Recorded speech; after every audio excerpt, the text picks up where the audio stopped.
G'day there guys, it's your main man Markee, back at it again with another episode of r/AmiTheA. Now if you love today's content like I love you, I want you to sit back, relax, chuck a prawn on the barbie, a like on the video, and enjoy today's bloody good content. Also guys, big things coming in the future. If you click that link at the top of the screen, you'll be directed to Mick. Up and coming AmiTheA relationship advice, who knows what else kind of content he's gonna cover. So if you love Markee, you'll be sure to love Mick just as much. Posted by user, deleted. Titled, Am I the a-hole for refusing to let my daughters see her children? Hello world of a Reddit. I'm very conflicted about what's happening with my family and am desperate for some judgment. I am 70 male, and I was with my wonderful wife Susan from 1967 to 2020, when she sadly died, also aged 70 earlier this year. I was absolutely devastated. We were together for over 50 wonderful years, and during our time together, we had 2 children, Tim and Laura. Susan and I tried our best as parents and gave them good childhoods, I think. They were well loved and never went without. Tim did well for himself, went to university and got a job with a degree that he studied, and is married and has 3 kids who are between 10 and 15 years old. Laura, however, went in the complete opposite direction of her brother. She went to university hell-bent on studying medicine, but dropped out at 20 after meeting a boyfriend, John. He had no ambition in life, and dragged Laura into a world filled with drugs, alcohol, and other unsavory things. Susan and I were not impressed with the lifestyle John and Laura were living. I was not a fan of John, but tried my best for Laura as she was my daughter, and she proclaimed to love him. The relationship was incredibly toxic, involving cheating and abuse on both sides and constant drug binges. The relationship was on and off for years, and produced Laura's 2 kids, 16 female and 10 female. She stayed with John until her youngest was about 3 and kicked him out. She seemed to finally want to beat her addictions, and I even paid for her to go to rehab, and I looked after the kids with Susan. Laura came out a changed woman, and even turned into a decent mother. This lasted only 2 years, where she got back with John, got back to alcohol and drugs, and became a danger to the girls. Social services took them away after a dangerous incident. John and Laura weren't allowed contact, and both of them eventually signed away their parental rights.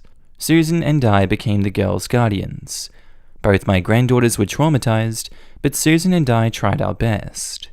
They eventually settled and became happy, and didn't seem to be bothered by not having their parents. Tim also helped out greatly, and the girls have a great relationship with their uncle and cousins. Laura has recently surfaced after about 4 years, and reached out to me on Facebook.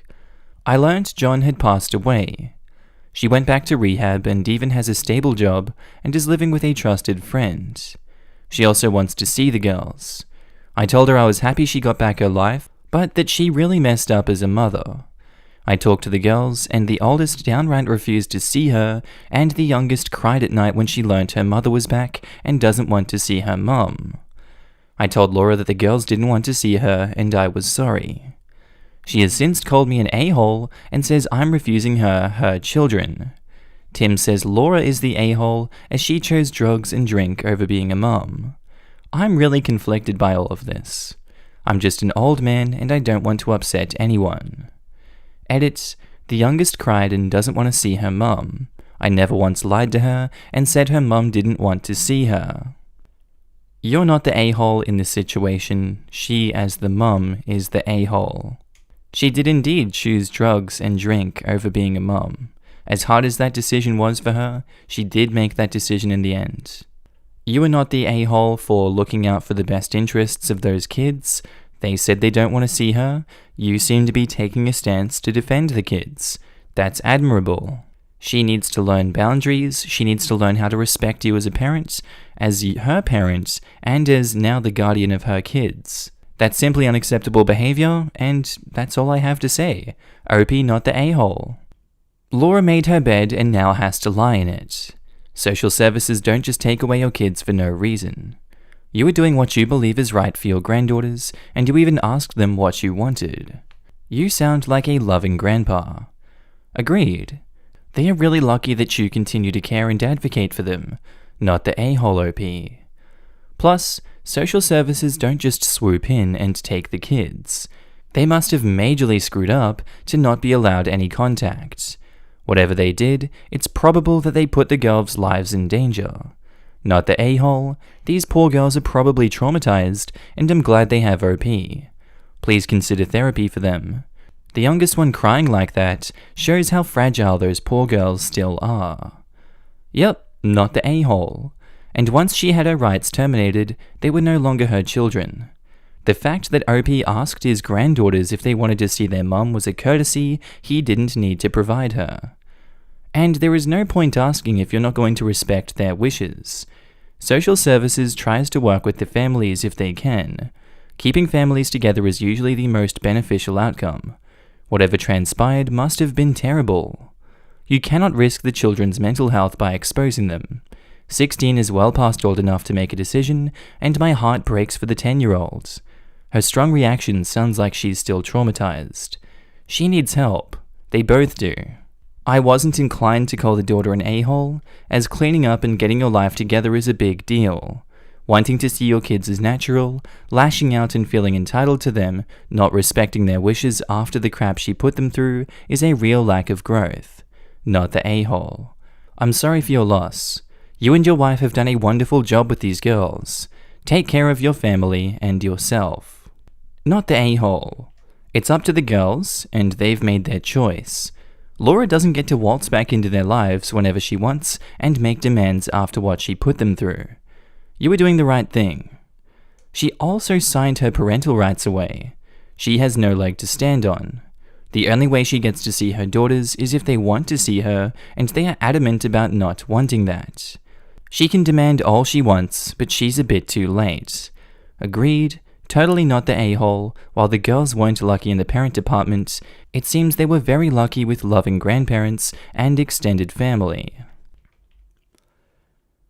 Posted by user ChaoticNature32, titled, Am I the a-hole for refusing to let my sister and her kids move into the house that I bought? I'm a 32-year-old woman, and I just bought my first house. It has 3 bedrooms, a yard, and is just what I need right now. I'm single and have 2 dogs. My sister is 34, has 3 children, and lives in a 2-bedroom apartment. Lately, she's been talking about how such a tiny living space is not enough for the 4 of them.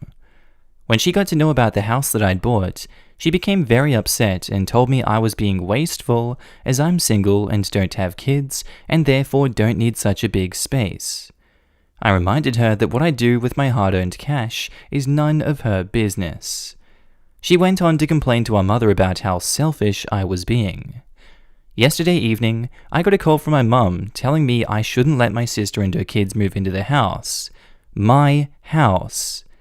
I told her that no one was going to live in the house that I paid for but me, and that extra space would be great for my dogs to play in. My mum also got very upset with me and told me that I was being unreasonable, that my sister's kids are growing and need the space more than my dogs. I offered to help my sister out financially so she could rent a bigger place. My mum got my sister on the phone who shot down the idea, telling me I needed to let her and her kids live in my house.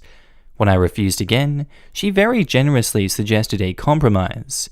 I could live in the house with her and her kids and would not have to find somewhere else to live. She said this as if she was doing me a favor. I told her that she had lost her mind and hung up. Am I the a-hole or is she? I know my sister is struggling financially, but this kind of entitlement is ridiculous. I'm just perplexed at how she thinks she can make those demands of you. Your own mother, she's just like, you know what? No more Mr. Nice Mum. You're no longer allowed to live in your own house that you paid for, by royal decree of me as a parent, because I'm pretty cool like that. And we'll compromise on you can live with them in your own house. How does that sound? Well, hey. I'll have what she's having because, damn, that's a world I want to live in. OP, you're not the a-hole. Your sister may be struggling financially, but, you know, it's not particularly your problem. They have their own house to live in. They don't need your bigger house. Many people grew up in much worse situations. It would be kind of you to extend your house for them to use for a bit, but you don't have to, as they already have their own house. Oh, thank you, Snossage Festivus. He's really cut out all these parts for us. He says, I'm a 32-year-old woman and I just bought my first house. My sister, and then we scroll all the way down to the bottom, is ridiculous. Hardiest, not the a-hole possible. Not the a-hole, your sister is though. If you're worried about her trying to gain entry and moving in, or your mother helping her, make sure they never have access to a key. And also, if you haven't already, consider installing video surveillance outside, so you have proof if they ever try something. This 100 times over. We've bought 2 cameras from Wise with weatherproof casings and hung one at the front and back doors. They've been up for just a year now, and in that time we've caught someone casing the house for valuables, a window cleaner destroying the doghouse, and 5 postmen neglecting delivery, giving us proof to fight it without the postal service. Less than $100, no subscription fee, live video, 3-day viewback. God, I love them. I have one of these, and this is a fantastic brand. I highly recommend as well. I am also a single woman living alone, so I get needing something reliable and cheap as a bonus. Info. Did I read that correctly? She offered to let you stay in your house once she moved into it as a compromise? A house that you paid for? Yes. Earlier, her intention was only for her and her kids to live there, and I would live somewhere else. Wow! We are well past entitled and closing in on crazy. She actually expected you to basically give her and her kids your house to live in as her own while you lived somewhere else? Don't let her move in, don't help her financially, don't even talk to her anymore. Not the a-hole. Why is she being this unreasonable? Is she tired and depressed from the struggle? Is she usually this untitled? Her getting mum on board points towards the latter. I'm guessing that there was an unfair preference for your sister while you two were growing up. A further guess is that this resulted in your self-sufficiency and her lack of it. Your guess is absolutely right. Posted by user Leak Fluffy. Titled, Am I the a-hole for telling my best friend that I'm not happy for her? I dated my ex-boyfriend for a few years, and we broke it off a few months before COVID. We were both madly in love, and I'm still not over him. My best friend knows this. A few months ago, she started getting distant from me, and it's super unusual for me because she needs me for everything. Like, just a few things that I helped her do. Find colleges, apply to colleges, help donate money for her college fund, help her build her resume, find her therapy, find her a job, and countless other things. I even paid for a lot of stuff for her, like going on trips and such. She didn't really do much for me and was somewhat of an emotional support because we'd always talk about her, but then I really didn't mind and didn't care what I did for her. She was my BFF, and you love your best friends. They're sisters. Last month, she broke and told me the reason that she's so distant is because she's quarantining with my ex, and they're a thing. Whatever hopes I had of getting back to my ex is squashed because I don't think I can get over him hooking up with my best friend. I'm super heartbroken, and I know that you don't own people, but that doesn't mean that you can't be upset about their betrayal. Yes, dating your best friend's ex that she still loves is a betrayal. She asked me if I was happy for her. What the hell? Because she finally got a good job and a nice boyfriend. That job she has is solely because of me, because I asked an old acquaintance to return a favor by hiring my best friend. He wanted to hire someone else, but I begged him to hire her. I know how people are sometimes hurt, but then they say, "But I'm truly happy for you." I honest to God don't think they mean it. And when I say I'm happy for someone, I want to mean it. I'm not happy for my friend. I just am not. I can't make myself be. I told her as such, and told her to stop contacting me. She's now blowing up my emails and DMs because she's so hurt by what I said to her. My dad said that I should have just kept this to myself since I know my best friend is a sensitive person and is hurt. But what about me? Am I given a sensitivity pass because I've looked after my friend for so long? Do my feelings just stop mattering at some point? Edit. My conversation with my best friend went as followed. She called me with the news and said that she didn't know how to tell me, didn't apologize FYI, and then she followed it up with how she's finally doing well and doesn't have to rely on me for money, since she has a nice job and also a nice boyfriend. I told her I was not happy for her. I reminded her that I got her the job. She knew and was fine with it, and that I've done so much for her over the years, and she thanks me by backstabbing me and getting with my ex. She knew that it would hurt me, and if she'd done it when I was well over him, or with my permission, I'd feel differently. Then, I told her not to contact me again, because clearly I'm her friend, but she was never my friend, and I want to stick with people who are supportive toward me and reciprocate my friendship. Then I ended the call. Look, some people might think that saying that you're not happy for her is an a-hole thing to do, but I don't understand that line of thought in this situation.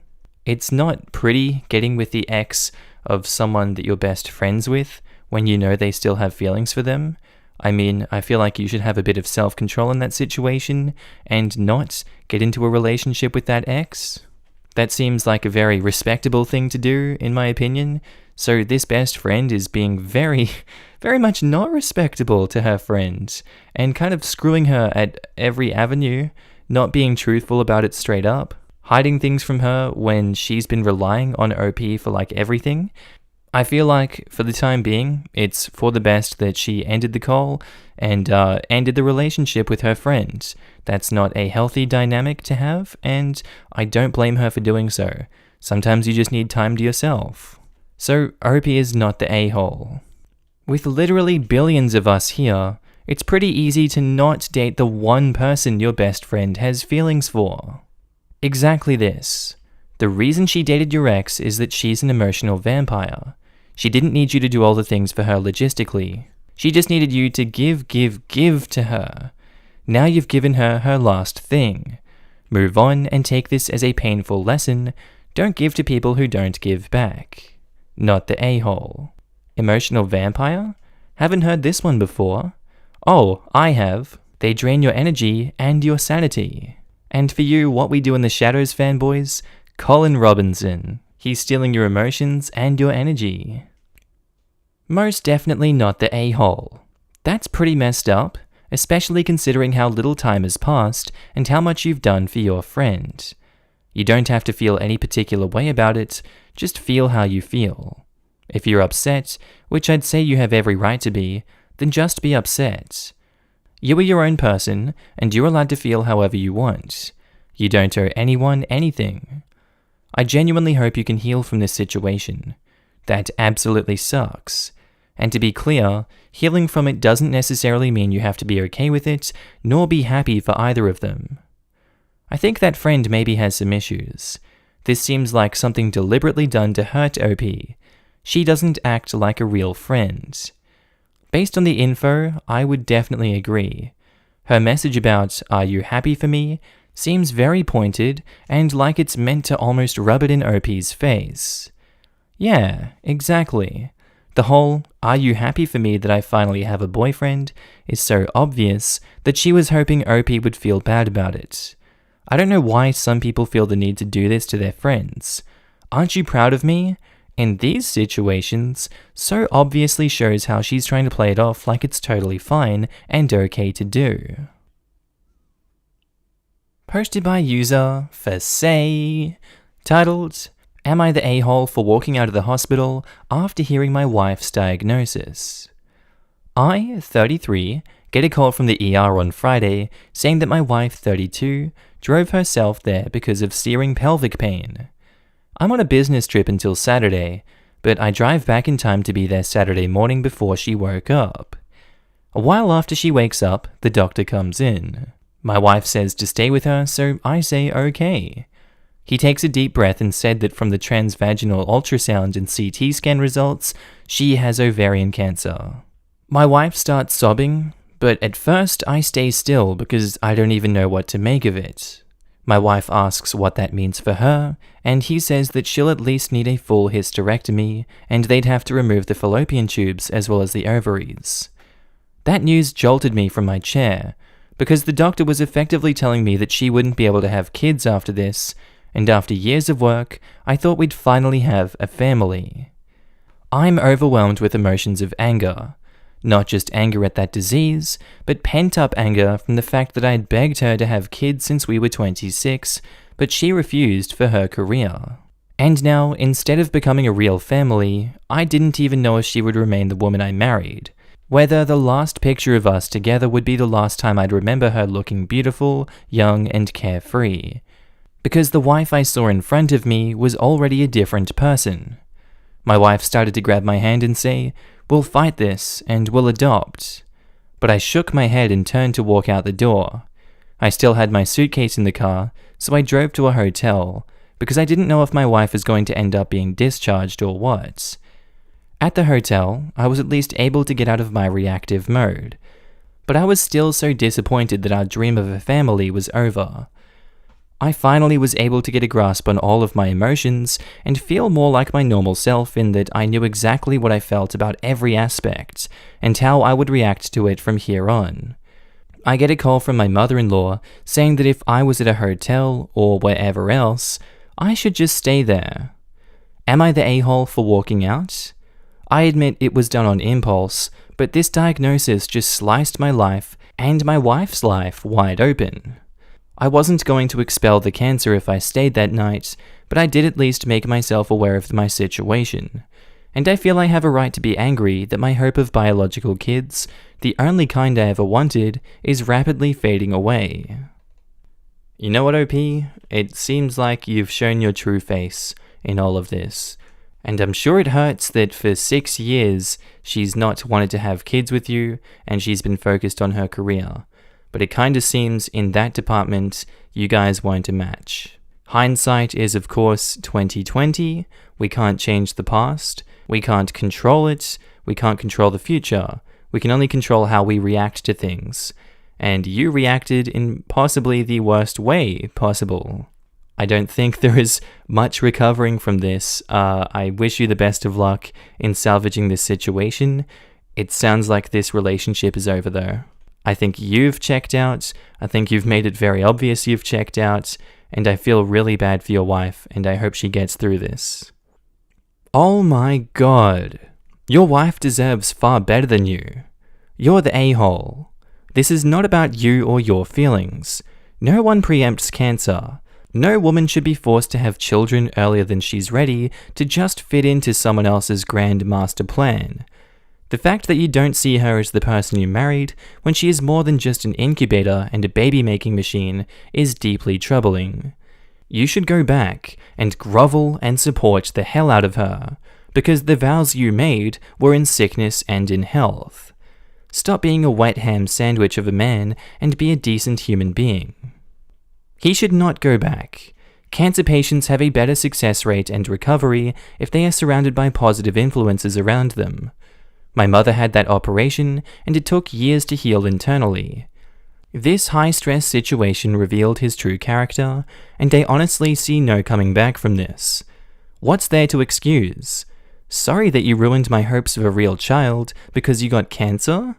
I feel less attracted to you because your oven is being ripped out, and we can't get a bun in anymore.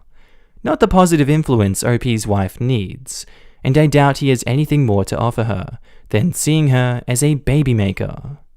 Imagine wasting that much time on a man to find out what a terrible person he is when you need his love and support the most. He 100% shouldn't go back and grovel, just in case there's any chance she actually listens and takes him back. You're the a-hole OP, she deserves more than you. This, no chance of a real family? Is his wife not his real family? You're the a-hole all day. You're the a-hole, all your wife seems to be to you is an incubator. You have no regards for her feelings and abandoned her at the worst moment. I want to vomit more than I can possibly contain in myself. OP's wife gets a cancer diagnosis, but yeah, screw her, because he had plans since they were 26, but that evil woman couldn't let go of her career. Boo-hoo. OP, you disgust me so much. I hope she makes it through her diagnosis and treatment and then dumps your ass. In good as in bad times, right? Unless she doesn't do what you want her to. When she clearly wasn't ready yet to have kids, then it's all her fault that you won't have a real family. I hope you never have kids. Just imagine one turns out gay, then it's not a real boy or a real girl. What the hell did I just read? I'm so angry here. Posted by user Wedding Not a Baby. Titled, Am I the a-hole because me and my boyfriend will not give one niece special treatment at our wedding because it's close to her birthday? I, 26 female, and my partner, 26 male, are getting married in 11 months, on a Saturday, and 3 days after our day is one of our niece's birthday, her 6th. We have 3 nieces. The eldest 2 belong to my future sister-in-law, 5 and 3 years old, and the youngest is my brother's daughter, 2. When we booked the date, we were aware that it is close to her birthday, but we'd figured because it was not on her day, it would be fine. We have been asked by his sister if we could make our wedding a little bit more special for her. She asked for her to pick out the dresses, her to wear a tiara, is that spelt correctly? Tiara, no it's not, while the other 2 have simple headbands, and invite one school friend, 30 minutes to an hour of her music playing, people to sing happy birthday to her. We said no to this. We want the flower girl dresses to all look the same and to go with the color scheme. Plus, we know that if the other girls see her wearing a tiara, then they will also want one. We do not want some kid at our wedding who is not with their own parents, for safety reasons obviously. 30 minutes to an hour of Disney music and pop songs sounds annoying, but all guests are welcome to request songs to the DJ. We are not that bothered about the happy birthday, might have people do it for her after we cut our cake, and maybe bring her out a little cupcake with a candle. My sister-in-law is unhappy about this, because our wedding means she will not get a birthday party that year, and she thinks waiting until the weekend after is too long and will upset her daughter. My partner is starting to cave, but I don't want to budge, but he feels bad. Am I the a-hole? No?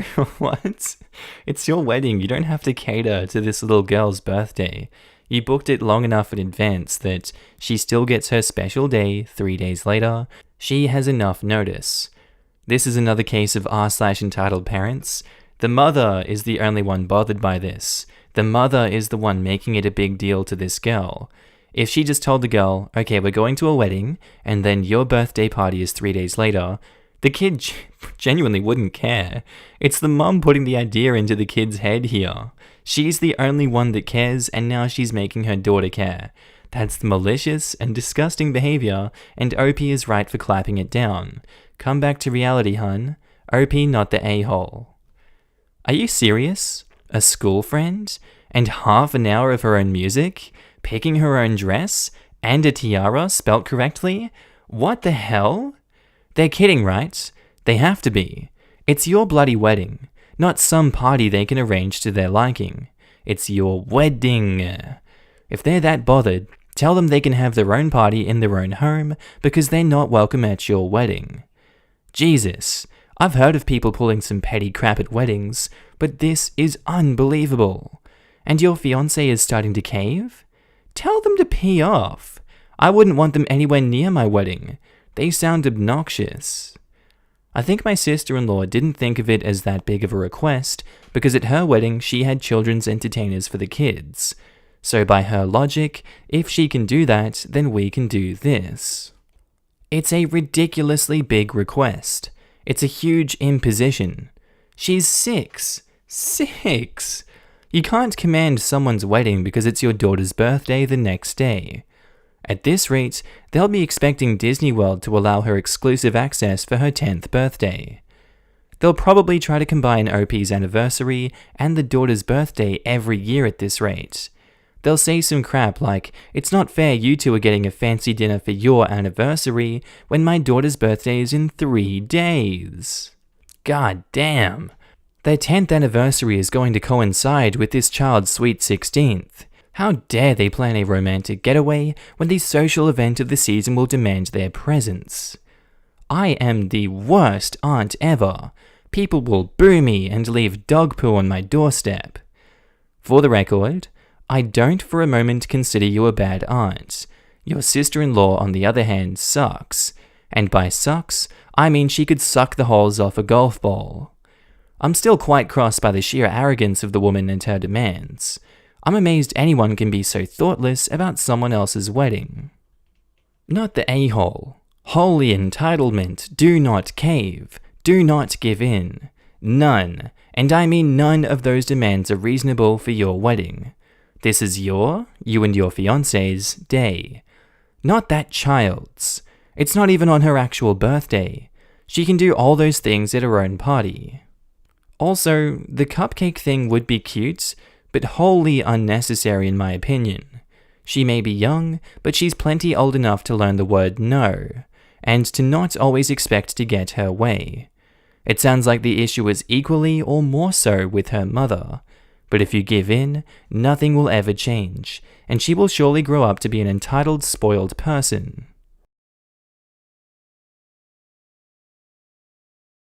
Alright guys, that's where I'm going to end today's video. I really do hope you enjoyed it, and maybe even learned something that you didn't know before. If you haven't already, please do feel free to click that like button, as it really does help me in the YouTube algorithm. And if you haven't already and you love today's video, please feel free to subscribe. I would love it a lot. Also, big shout out to all my Patreon members and channel subscribers. You guys are all up on the screen right now. I love you. I love your faces. Also, I love seeing you guys all chatting down below in the comments. It brightens my day to see the stories that you guys share and just the kind words you guys always have for my videos, as well as everyone else in the videos. I love you too. But honestly, your ongoing support means the world to me, and I just love it so much that you guys are able to support a career for myself that I invest so much time into. And you guys honestly motivate me to work harder each and every day to put more love into the videos for you guys. If you guys have watched this far in the video and you haven't already subscribed on Patreon or become a channel member, that's cool, you don't have to, but there are links down below.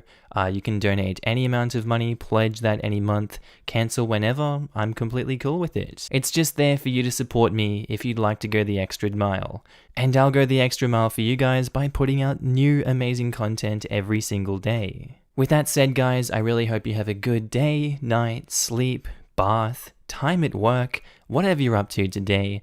This has been Markee. I'll see you in the next amazing video. Bye.